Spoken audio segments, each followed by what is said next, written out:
మీ అందరికీ వందనాలండి. నా పేరు యెహోషువ అండి.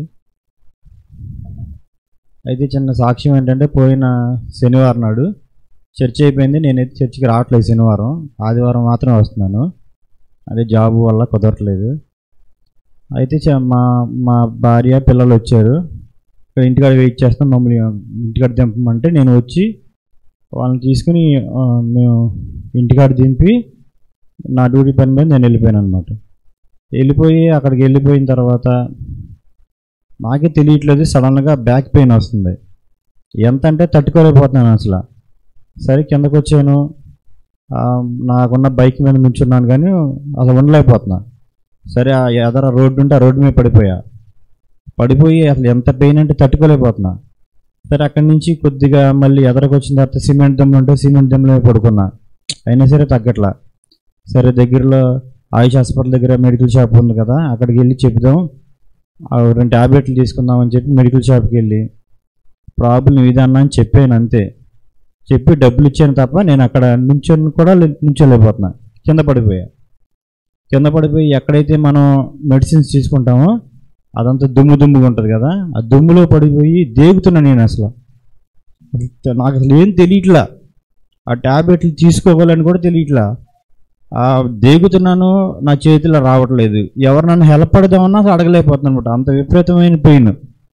సరే అట్లాగే లేచి ఒక 10 నిమిషాల తర్వాత ట్యాబ్లెట్లు తీసుకుని ట్యాబ్లెట్లు వేసి మళ్ళీ అక్కడి నుంచి మళ్ళీ గవర్నమెంట్ హాస్పిటల్ సిగ్నల్కి వచ్చి మళ్ళీ అక్కడి నుంచి ఇంకా పెయిన్ ఎక్కువైపోతుంది. మళ్ళీ అక్కడ గవర్నమెంట్ హాస్పిటల్ సిగ్నల్లో లాన్ ఉంటుంది కదా, సర్వీస్ రోడ్డుకి దానికి మధ్యలో అక్కడ మళ్ళీ అక్కడ కాసేపు పడుకుని అసలు ఇంటికి వెళ్ళలేనా, మధ్యలోనే అసలు అయిపోతానేమో అని చెప్పి, దేవా ఈ ఒక్కసారి అవకాశం ఇంటికి వెళ్ళేటట్టు కనీసం నా పిల్లలను చూసి నేను చచ్చిపోతా అనుకుని దేవుడికి నేనైతే క్షమించు ప్రభా, ఈ ఒక్కసారి క్షమించు, నాకైతే తెలియట్లేదని చెప్పి దేవుడికి ఒక స్తోత్రం చెప్పుకుని అట్లాగే బండి వేసుకుని, బండి కూడా తోలేకపోతుంది. ఇక ట్యాంక్ మీద పడుకోవటమే. ఎదరో చోటు గుద్దినా కానీ ఏం చేయలేని పరిస్థితి. ట్యాంక్ మీద పడుకుని అట్లాగే అక్కడి నుంచి ఆ గవర్నమెంట్ హాస్పిటల్ సిగ్నల్ దాటుకుంటా ఇంటికి వచ్చి గేటు తీసి, ప్రసన్న నా పైన అయిపోయింది, నేను చచ్చిపోయేటట్టున్నాను అన్నమాట.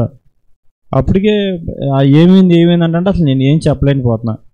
తర్వాత రాకేష్ ఫోన్ చేసింది, రాకేష్ వచ్చాడు, మెడిసిన్స్ తీసుకొచ్చాడు. ఇంటి దగ్గర రెయిన్బో హాస్పిటల్ చేసే నర్సా ఉంటామని పిలిచాం. మేము ఎంతసేపు గ్యాస్ట్రిక్ పెయిన్ అనుకుంటున్నాం. తర్వాత ఆ పిల్ల వచ్చి ఇంజక్షన్ చేసింది, అయినా సరే ఏం తగ్గలేదు. 12 అయిపోయింది, 1 గంట అయిపోయింది, 3 అయిపోయింది, అసలు ఏం తగ్గట్లేదు, ఇంకా ఎక్కువైపోతుంది. యూరిన్కి వచ్చినట్టు ఉంటుంది కానీ యూరిన్ రావట్లేదు. ఎన్నిసార్లు తిరిగాము యూరిన్కి. తర్వాత మళ్ళీ రాకేష్ 3 గంటలు ఫోన్ చేసి, రాకేష్ అసలు ఏం తగ్గట్లేదు, మాచవరంలో అపోలో ఫార్మసీ ఉంటుంది, అక్కడికి వెళ్ళి ఒకసారి నా ప్రాబ్లం నేను చెప్తాను, వాళ్ళు ఏమైనా ట్యాబ్లెట్ మెడిసిన్ ఇస్తారని తగ్గుద్దామనంటే 3ంటికి వచ్చి అపోలో ఫార్మసీకి వచ్చి ఫోన్ చేస్తే ఇది పరిస్థితి అని చెప్తే అతను సిరప్ ఇచ్చాడు.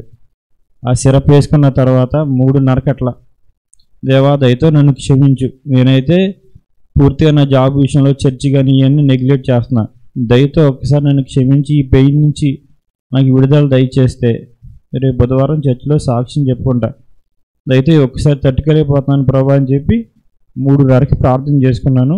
4:30కి అలా తగ్గింది, అలా పడుకున్నాం. ఇదే చిన్న సాక్ష్యం. అయ్యగారు అంటూ ఉంటారు కదా, దేవుడు అలా ఒక్కసారి అలా మారిస్తే మన బతుకులంతా అన్నది. ఆ రోజు ఆ గవర్నమెంట్ హాస్పిటల్ సిగ్నల్ లాన్లో పడుకున్నప్పుడు ఆ మాట గుర్తొచ్చింది.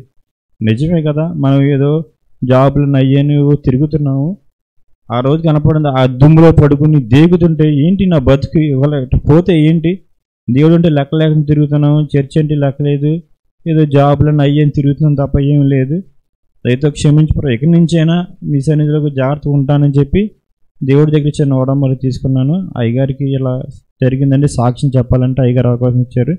ఈ అవకాశం ఇచ్చిన అయ్యగారికి వందనాలు. నా కోసం, నా కుటుంబం కోసం ప్రార్థించండి. ఆశ్చర్యకరమైన కార్యాలు చేసే దేవుడు స్వస్థపరిచారు. దేవునికి స్తోత్రం.